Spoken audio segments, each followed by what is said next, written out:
Good morning students. आज हम exercise 6 trigonometry के बारे में पढ़ेंगे। ट्रिग्नोमेट्री जो शब्द है ग्रीक भाषा का जो शब्द है ट्राइगोनोमेट्रॉन शब्द से लिया गया है।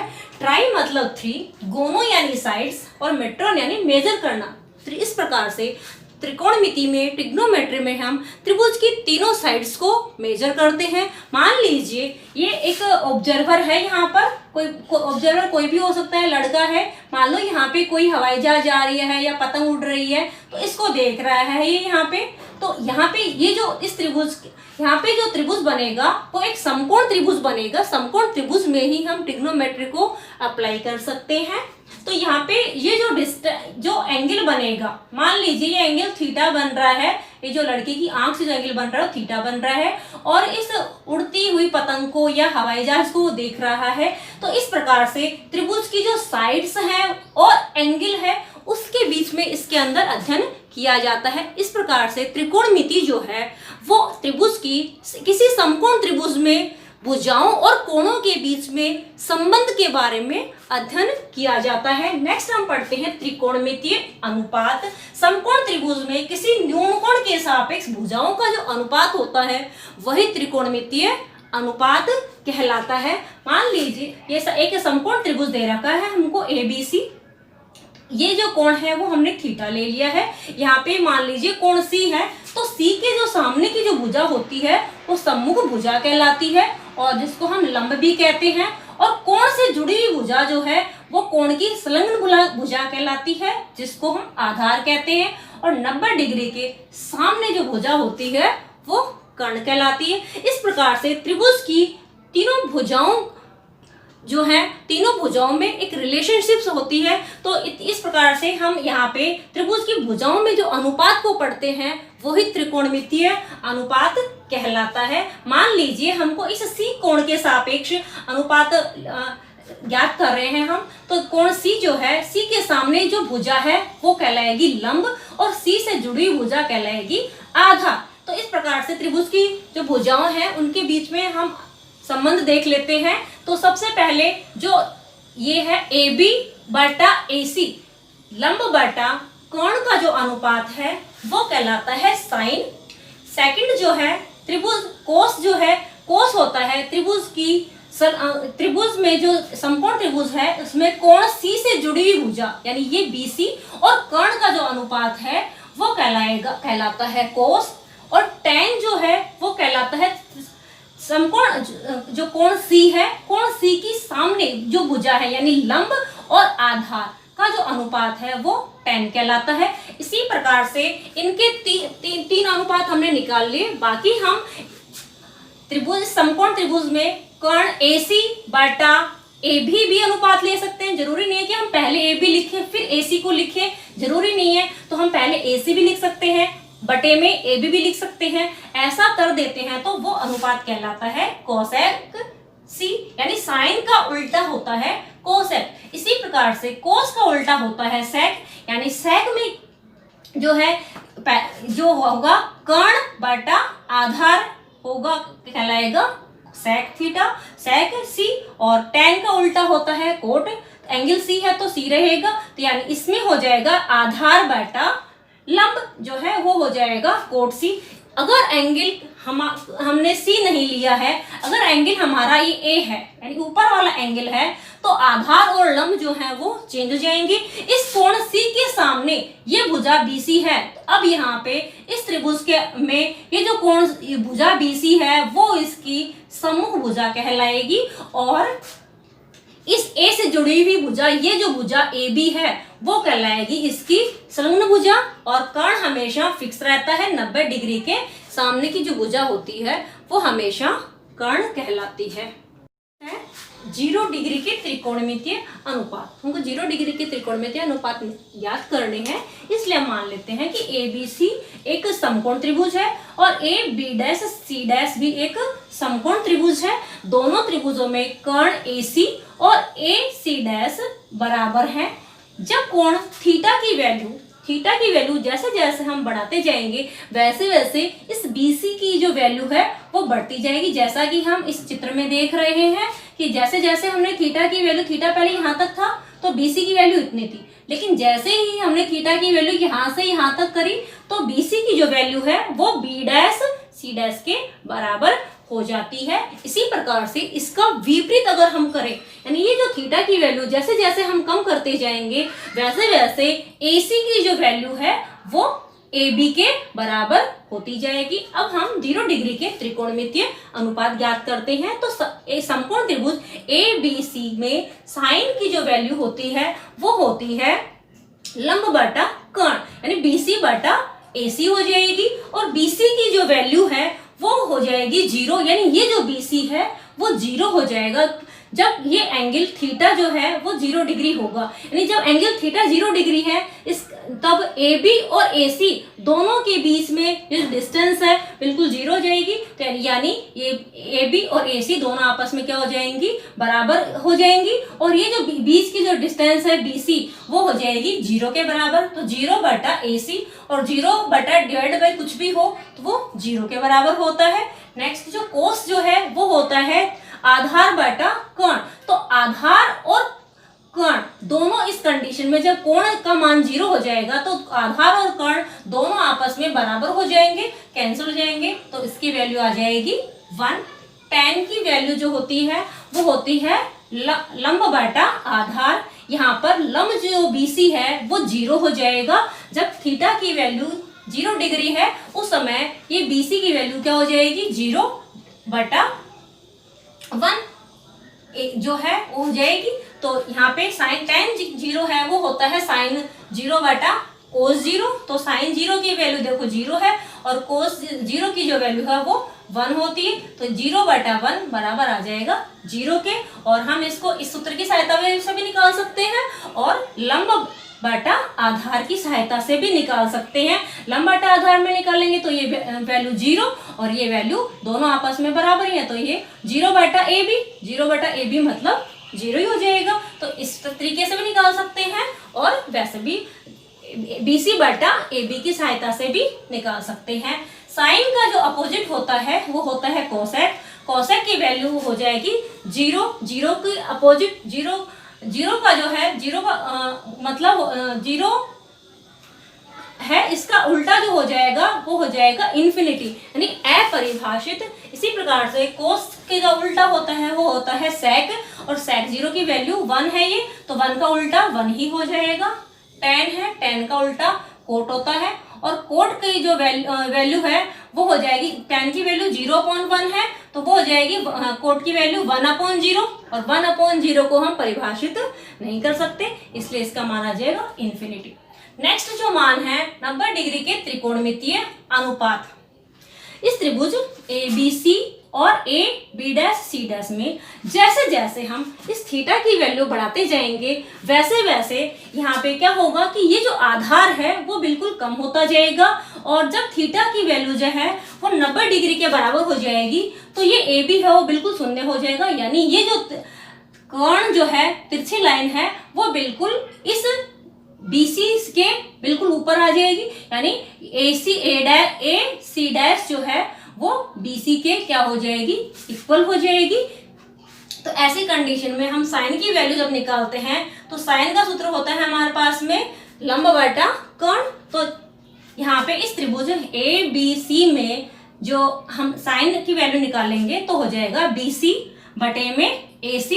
BC और AC यहाँ पे दोनों आपस में BC और AC इस कंडीशन में बराबर हो जाएंगे जब थीटा है 90 डिग्री का, तो इस वजह से AC बटा AC, तो ये वैल्यू आ जाएगी, साइन की वैल्यू आ जाएगी 1। फिर निकालेंगे कोस 90। कोस जो होता है वो होता है आधार बटा कोण।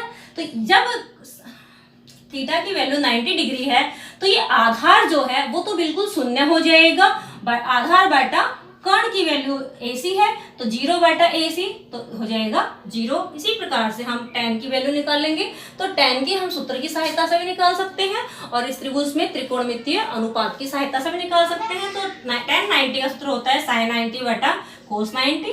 sin 90 की वैल्यू है 1 और cos 90 की वैल्यू है 0, और 1/0 को हम परिभाषित नहीं कर सकते हैं तो हम अपरिभाषित या फिर अनंत लिख सकते हैं इसको। नेक्स्ट है sin 90 का उल्टा होता है कोसेक 90, साइन 90 की वैल्यू 1 है तो 1 का उल्टा भी 1 ही हो जाएगा।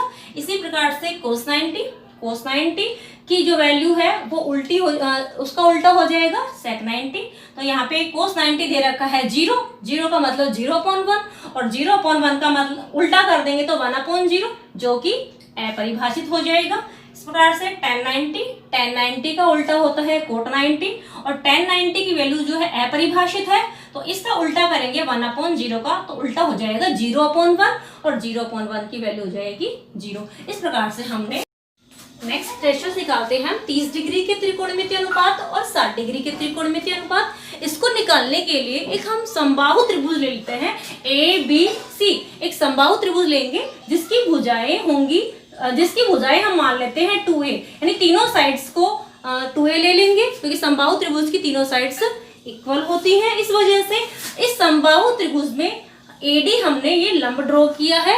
हम जानते हैं कि समबाहु त्रिभुज का जो लंब होता है उसको 2 बराबर भागों में बांट देता है, यानी ये जो भुजा है वो A और A हो जाएगी, यानी BD बराबर भी A हो जाएगा, DC बराबर भी A हो जाएगा, क्योंकि जो ये लंब है ये जो है इस त्रिभुज समबाहु त्रिभुज को 2 सर्वांगसम त्रिभुजों में विभाजित करता है। देखिए जैसे, क्योंकि ये जो दोनों त्रिभुज हैं ये दोनों त्रिभुज आपस में सर्वांगसम हैं। कैसे हैं? इस त्रिभुज ADB में जो भुजा AB है वो बराबर है त्रिभुज ADC की भुजा AC की, यानी ये दोनों भुजाएं आपस में बराबर हैं। और ये जो AD है दोनों त्रिभुजों में उभयनिष्ठ भुजा है और ये एंगल जो है वो 90 डिग्री का है। इस वजह से त्रिभुज ADB और ADC दोनों त्रिभुज आपस में RHS नियम से सर्वांगसम है। और हम जानते हैं जब दो त्रिभुज आपस में सर्वांगसम होते हैं तो उनके संगत भाग आपस में बराबर होते हैं। इस वजह से ये जो AD है वो इस कोण A के 2 बराबर हिस्से कर देती है। तो ये कोण जो 60 डिग्री का था तो ये 30 के 2 इक्वल पार्ट्स हो जाएंगे।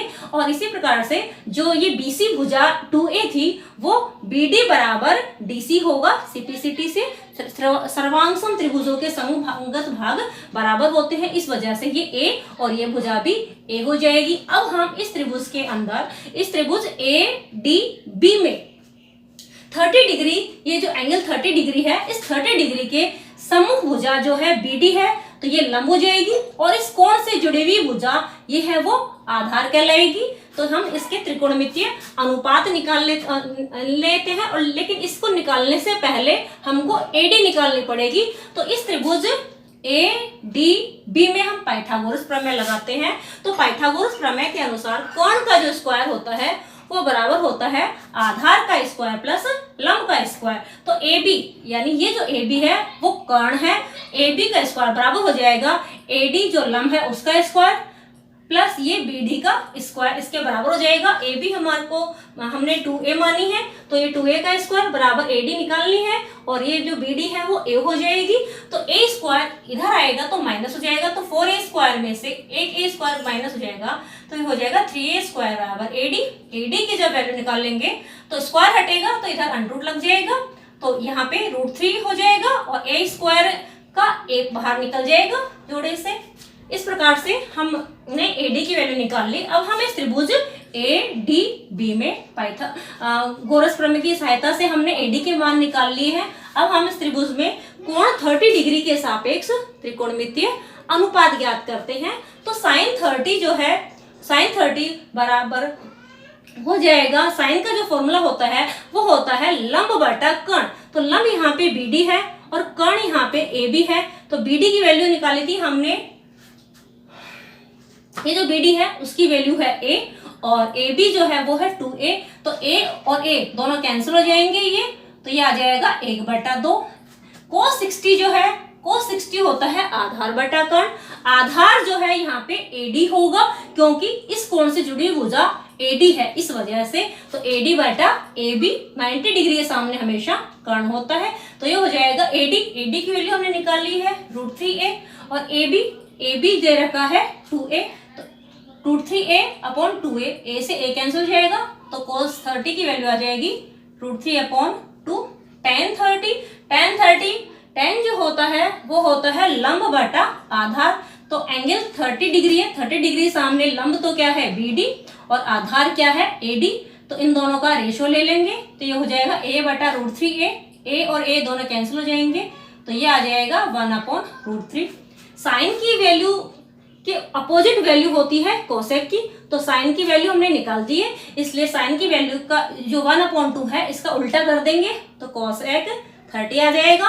कोस 30 का उल्टा होता है सेक 30, तो कोस 30 की वैल्यू है √3/2, तो इसका उल्टा हो जाएगा 2/√3 सेक 30 की वैल्यू, और कोट 30 की वैल्यू हो जाएगी tan 30 की उल्टी, यानी 1/√3 का उल्टा हो जाएगा √3/1, जिसको हम √3 कह सकते हैं। अब हमको 60 डिग्री के त्रिकोणमितीय अनुपात ज्ञात करने हैं, वो भी हम इसी त्रिभुज ADB की सहायता से ही ज्ञात कर लेंगे, क्योंकि ये एंगल 60 डिग्री है। अब यहाँ पे आधार और लंब जो है वो चेंज हो जाएंगे।